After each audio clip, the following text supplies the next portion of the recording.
Hawks Live is fueled by Georgia Natural Gas, though, to be honest, there was no short of fuel for the Hawks tonight on the second night of a back-to-back and the third stop on this four-game trip. They were on it from the opening tip tonight in a historic win here in Salt Lake City. They put up 132. The offensive numbers across the board were ridiculous for the Hawks, who finished with 24 made threes. Jalen Johnson with a stat line that's never been duplicated in NBA history. Onyeka Okongwu filling in as a starter for Kristaps Porzingis goes for career highs in points and made threes. So much happened here. You can't forget V. Krejci, too, in the first half. Yeah. Okay. I guess the question for you is, how did they pull this kind of efficiency and effort off given where they are on this road trip? Well, Matt, some of it gets to want to. And you can tell where the Hawks is. They put up an 80 ball in the first half. And then one of the things that probably gets lost in all of the other offensive numbers, they had 18 steals. And I thought that even though you saw a little bit of fatigue, probably right there in that third quarter, it comes down to the fight and the want to. And I thought that they did a really good job. We'll talk about Lauri Markkanen and the night that he had. The defense that they were able to do to stifle him at the end of the game and still come up with clutch shots. Yeah. This is one of those games that you're going to look back is that right now they're on a roll, but this is a game that normally the Hawks lose on the back-to-back because you look at this Utah team and what they were able to do in that second half, a lot of times you let go of the rope. They were able to stay on top of that. This is a phenomenal effort by the Hawks tonight. Yeah, normally most NBA teams lose this game on the second night of the back-to-back coming from California.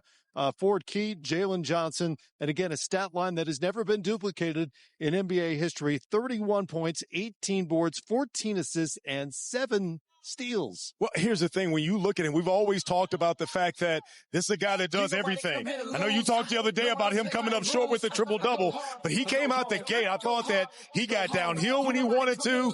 He set the tone for this team. We're showing a guy that's on superstar status. You see what he's able to do as far as manufacture points, not only for himself, but for everyone else. I thought that when there were times when the Hawks were there, he basically put this team on his back, made the right plays with dimes, with being able to get rebounds. And this was one of those games where you're going to point back to him and say that, hey, not so much a coming out for Jalen Johnson. You always knew that he flirted with superstar potential. But this is one of those games where you look at that stat line, Matt, off the charts because he was dominant. This was a guy that was in his bag in so many different ways.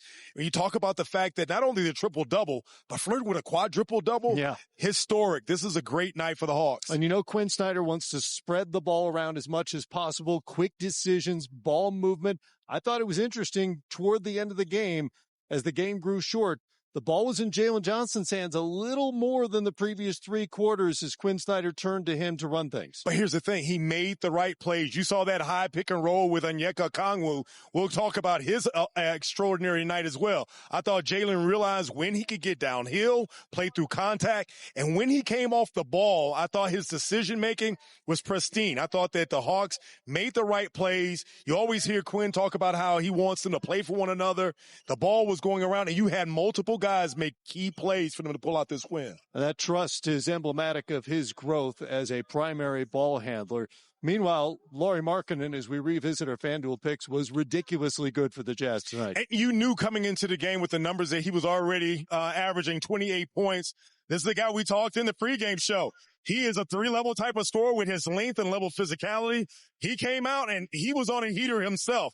In the first half, it was a back and forth between he and Jalen Johnson, but then he made himself pretty much unguardable because he's in motion. The Jazz do a good job of being able to put him in positions where he can score. Doesn't take a lot of time to be able to get that 3 ball off. The Hawks had multiple guys on him. But what I really go back to is that coming out of the third quarter, this game was knotted at 103. I thought that the Hawks did a great job of being able to limit Markkanen by having multiple people on him, being physical on him. And the Jazz kind of got out of sorts a little bit because typically this is a game where at the end you give the ball to your best player. There were times in the last 5 minutes, Matt, where they couldn't really get him as good a looks as they were able to get him in the first 3 quarters. And it's interesting. You give the ball to your best player in a lot of those situations, but he's not necessarily a break a defender guy.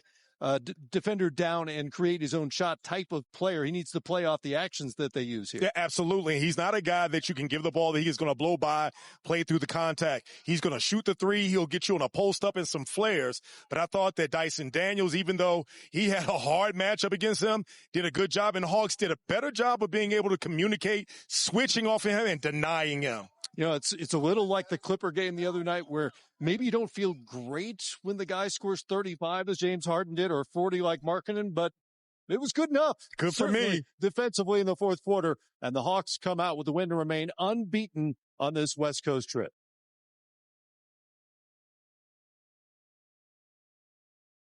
Fatigue? Altitude?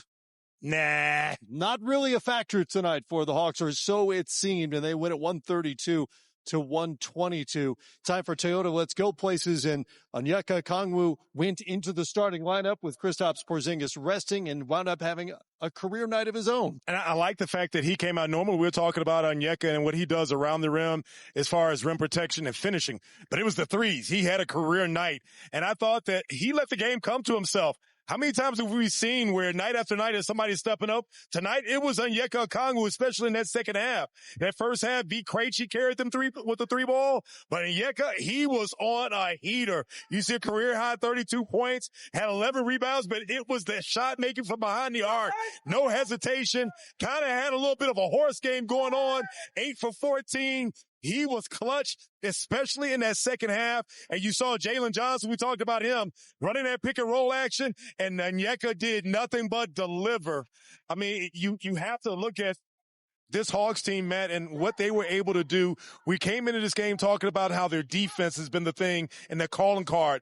But how they shot the ball tonight, it was amazing. And on a back-to-back is what makes it so hard to really believe. You would imagine that numbers like this is a game where they've had a couple of days rest. But I love the fact that the ball is popping. Quinn Snyder's got to be elated with how this team has been playing right now. It's interesting. Back-to-back nights where they set season highs in both made threes and three-point attempts. Seemed like what Utah was offering them defensively, but man, did they take advantage. That guy knocked down 6 more threes. He has the feeling right now. And the Hawks are feeling good as they get set to get on a... What a wild night in Salt Lake City, and the Hawks come out on top. So they've now won 4 in a row, 7 of their last 9, and are 6-2 on the road. When folks looked at the Hawks' early schedule, they thought this was supposed to be the tough stretch, right? Well, they're thriving right now. Let's hear from the head coach, Quinn Snyder, in the Georgia Natural Gas post-game press conference. Yeah, I think the whole game was for us about handling adversity. Everything that you just named, whether it's back-to-back, a really emotional feel-good win, which sometimes produces a little bit of a letdown, foul trouble.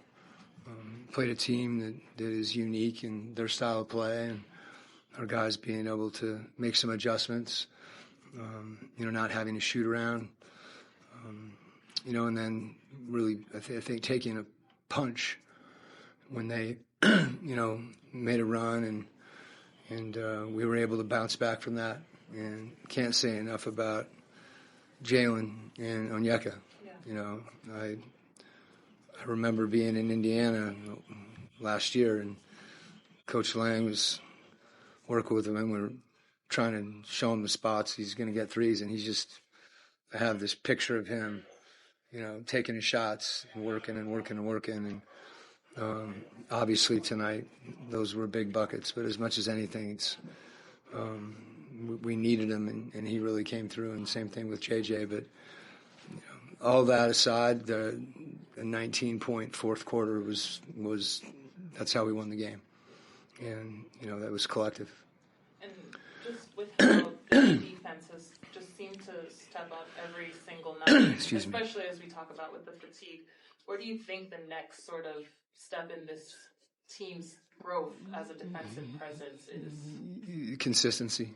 I think we had a lot of breakdowns, and maybe the biggest thing that would, help us continue to improve is just we have to start talking more. communicating to each other so we're not guessing what our teammates doing. And, we watched, 5 or 6 clips at halftime of us just not communicating and breaking down and them getting a layup, in a screening action or slipping or whatever the case. So that's, but our guys have worked at it. I think, but talking is a habit too. And that's something we just it's gotta be better. So. Going back to Jalen, we talked a lot about his growth as a facilitator. Playing through fatigue, it seemed like he kind of put the team on his back a lot early. Just how have you seen him grow since you first came here, 3 years ago now? Yeah, you know how I felt about him when I got here. Just the feel that he has for the game. And, he's got a diverse set of skills as far as passing, handling. I think tonight, in addition to, he's taking what the defense gives him. And there's been times for any young player, it's like one of the hardest things to do is to, you're having a good night scoring, you're making shots, and all of a sudden, they start collapsing on you and having, the poise to find the open man. Yeah. And I think that's something, that kind of feeling the game like that and reading the game is something, it's tough to do. So you can put the team on your back a lot of ways. Sometimes it's, driving the lane and kicking out to the three. Sometimes it's, maybe one of the biggest plays he had all night was in a rotation where he got a steal. So it's a lot of things that he did tonight that helped us win. There was another one, I think 8:41 in the fourth. You remember, right? Yeah. Resulted in the 4-point play. Just how does that kind of speaks to his poise as far as being sort of in a high-pressure situation? You've got multiple bodies in front of you blocking your path to see where to kick the ball back. Yeah, no, I think that's one of the things we've talked a lot about with him, and I think he's buying into it, is that when you get in the lane, if you don't have a clear advantage, that you have to be under control. Sometimes it means playing off 2 feet, and being poised when you get in there and trying to make, the most efficient kind of high percentage play. And that's hard to do. It's, one of the things about, this process as a young player grows and matures is, again, it's sometimes you have to go through some things in order to get better. And, I think for him, being able to make quick reads. And tonight, one of the best things, he just didn't hesitate on a shot. He wasn't thinking about anything. And I think that's a huge thing for him, just reading what the game is giving him before he gets the ball. And he's capable of doing that, and you saw that tonight. All right? We should just go have a conversation and be good. Yeah, you listening to what we're talking about. As your Xfinity standings, Hawks take on the Suns. We'll see you Sunday at 7:30 Atlanta time. So the Hawks improved to 8-5, 6-2 on the road. It's the best road record in the conference. Yeah, it's amazing what they've been able to do.